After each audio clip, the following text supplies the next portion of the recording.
tenniscricket.in, India's first tennis ball cricket website. माझं नाव अमोल वसंत Mhatre.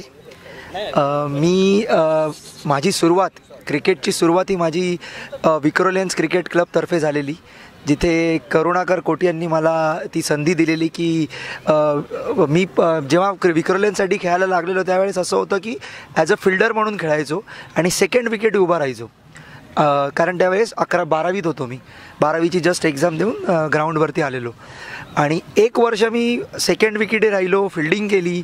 As a fielder म्हणून मला एक दिवस सबस्टिट्यूट फिल्डर म्हणून मला विक्रोळीच्या एका ग्राउंडवरती फिल्डिंगची संधी देण्यात आली आणि एक रनआउट असा होता की मी थर्डमॅनला उभा असताना मी रनआउट पप्पीच्या हातात तो थ्रो केला आणि पप्पीने समोर नॉन स्ट्रायकरचा स्टंप उडून तौफिकचा रनआउट काढला आणि त्यावेळेस 18 बॉल समोरच्या टीमला 7 का 8 रन जिंकायला हवे होते. 7 विकेट हातात होते आणि तो सामना आम्ही जिंकला. कारण करुणाने बॉलिंग खूप चांगली टाकली. त्याच्यानंतर शेवटच्या ओव्हरला 4 रनची मॅच आली आणि आम्ही जिंकलो. आणि त्यावेळेस एक टोकन जे आम्हाला प्राईज मिळालेलं, गणपतीचं जो सूर्यफूल होतं ते सगळ्यांनी ठरवलं की ठीक आहे, त्या एका रनआउटमुळे जिंकलो तर ते सूर्यफूल गणपतीचं त्यांनी ते मला दिलेलं. ते अजूनही माझ्या घरात तसंच आहे. ही त्यावेळेची 96ची का 97ची गोष्ट असेल. त्यानंतर मग विक्रोलियन्सला खेळायला लागलो. विक्रोलियन्सला खेळता खेळता खेळता करुणा एक दिवस म्हटला की आपल्याला राहुल 11च्या मॅचला जायचं आहे. ती मॅच आमची होती मालाड वेस्टला. तिथे क्लोज ग्राउंड होतं आणि त्यावेळेस एक मंगूस नावाचा एक बॉलर होता.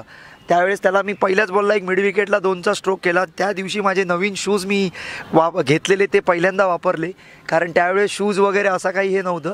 तर त्या माझ्या शूजचं उद्घाटन होतं. मी राहुलला खेळणार याचा एक आनंद होता. दुसऱ्याच बॉलला मी आऊट झालो. पण या सगळ्या गोष्टी आहेत ज्या जिकडनं माझं ते राहुलची जर्नी चालू झाली.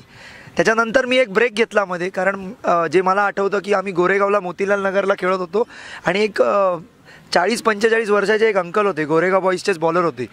त्यांनी मला 2 का 3 लेग ब्रेक का काय ऑफकटर काय टाकले ते मला अजिबात कळले नाहीत.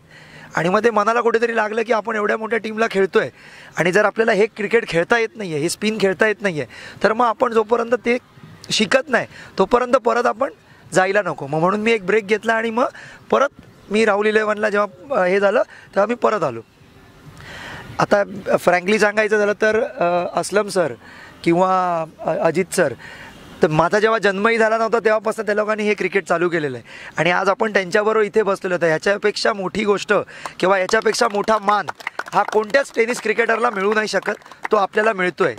त्याच्यामुळे आपण काय केलं हे सांगण्यापेक्षा ह्यांनी काय केलं आणि ह्यांना बघून आपण किती काय करू शकलो ह्याच्यावरती आपण जास्त विचार करूया.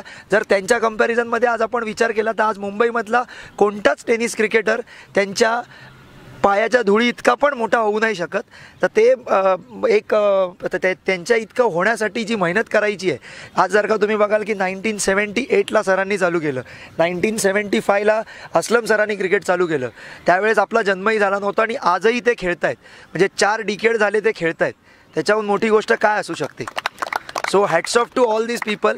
आपण फक्त एक माध्यम आहोत की यांना एकत्र आणण्याचा, दुसरं काही नाही. त्याच्यामध्ये आपण असं काही फार मोठं काही केलेलं नाही आहे, पण ह्यांच्याबरोबर आज आपण बसलो आहे ही गोष्ट आपण आपल्या मरेपर्यंत लक्षात राहणार आणि याच्यातच मला सर्वात मोठा अभिमान वाटतो आहे. Thank you very much. tenniscricket.in, India's first tennis ball cricket website.